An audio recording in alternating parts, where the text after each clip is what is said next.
Drama வேற.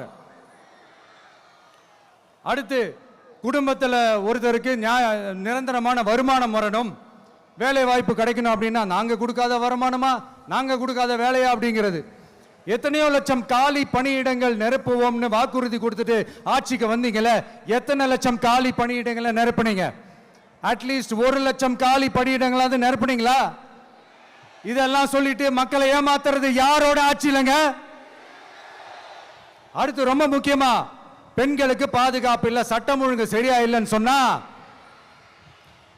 தமிழ்நாட்டில் பெண்கள் பாதுகாப்பு தான் அதிகமா இருக்குதான். நீங்க சொல்லுங்க மக்களே, பெண்கள் பாதுகாப்பு இருக்கு? சட்டம் ஒழுங்கு சரியா இருக்கு? அவங்க சொல்றது உண்மையா? அவங்க சொல்றதை நீங்க ஏத்துக்கிறீங்களா? சத்தமா கேக்குதா சார்?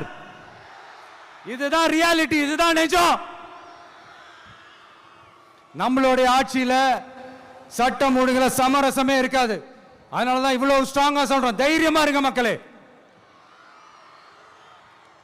இந்த மாதிரி விஷயங்கள்லாம் நம்ம மக்கள் கிட்ட எடுத்து சொன்னா உடனே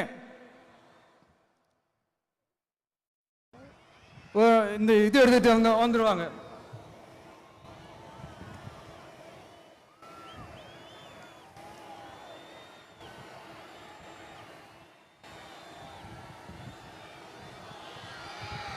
இந்த மாதிரி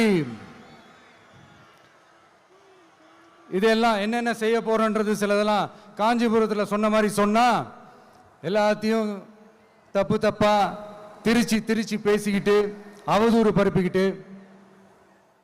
நான் கூட யோசிப்பேன், எம்ஜிஆர் அவர்களும் மேடம் ஜெயலலிதா மேடம் அவங்களும் ஒரே வார்த்தையில சொல்லி இந்த திமுகவை காலி பண்ணாங்கல்ல. நான் கூட யோசிப்பேன், ஏன் இவ்வளவு ஹார்ஷா பேசுறாங்க, ஏன் இவ்வளவு ஹார்ஷா அவங்கள திட்டுறாங்கன்னு யோசிச்சது உண்டு. இப்பதானே புரியுது. அவங்க 2 பேரும் சொன்னதை இப்ப நானும் ரிப்பீட் பண்றேன். திமுக ஒரு தீய சக்தி, திமுக ஒரு தீய சக்தி, திமுக ஒரு தீய சக்தி, திமுக ஒரு தீய சக்தி, தீய சக்தி, தீய சக்தி, தீய சக்தி. என் நெஞ்சில் குடியிருக்கும் ஈரோடு மக்களே,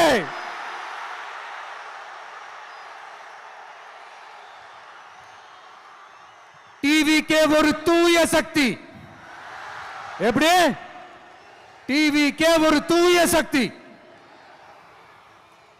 தூய சக்தி டிவிகேவுக்கும் தீய சக்தி டிஎம்கேவுக்கும் தான் போட்டியே.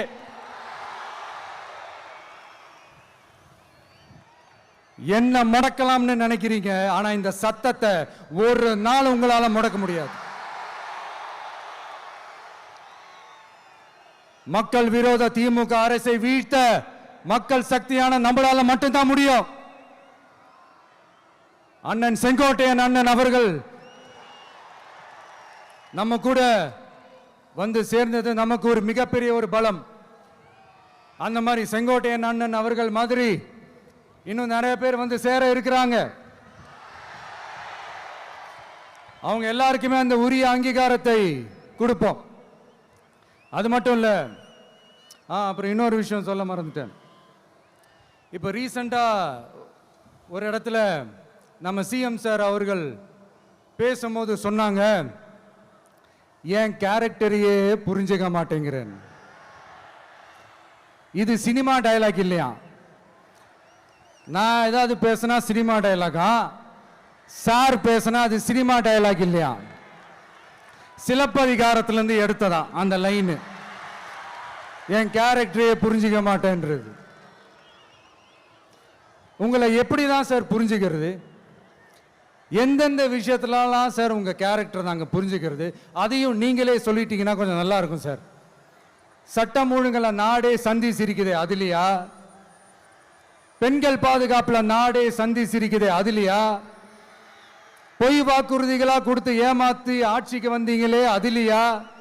எதுல தான் சார் உங்க கேரக்டர் நாங்க புரிஞ்சுக்கிறது?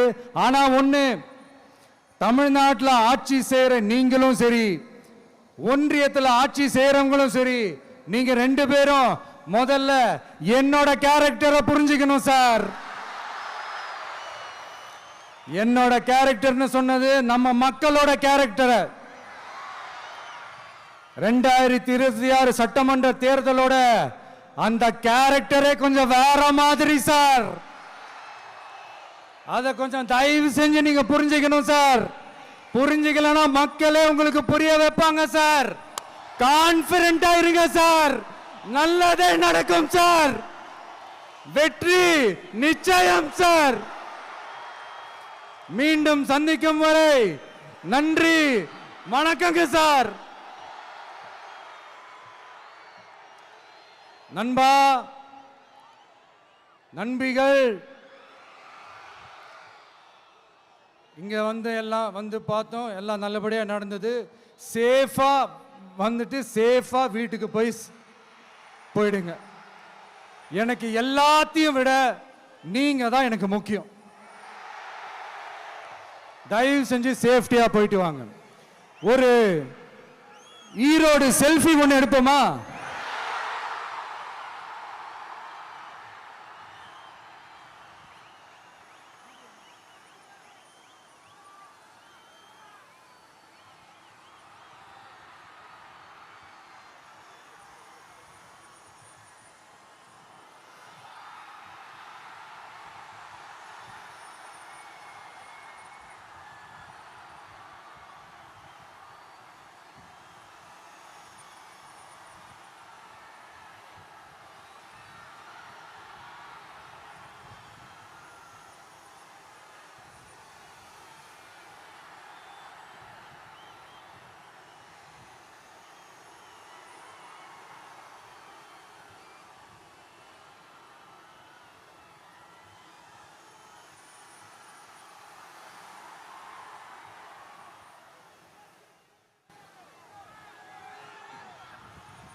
சென்ட் ஜோர்ஜ் கவுண்டையில் முதலமைச்சராக தலைவர் வருவதற்காக அண்ணன் செங்கோட்டையிலும் செங்கோலை தருகிறார்.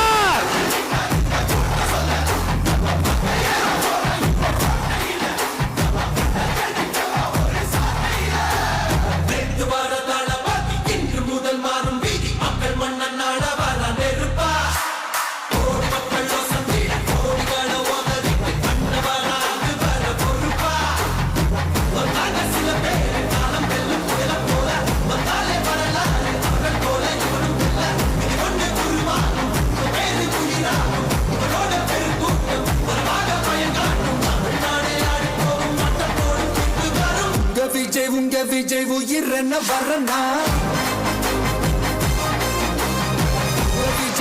விஜய் எளியவன் குரல்னா விஜய் தனியார் இல்ல கடல்னா விஜய் எளியவன் குரல்னா விஜய் தனியார் இல்ல கடல்னா மக்கள் தானே மன்னர்களே உனக்கு காட்ட வரனா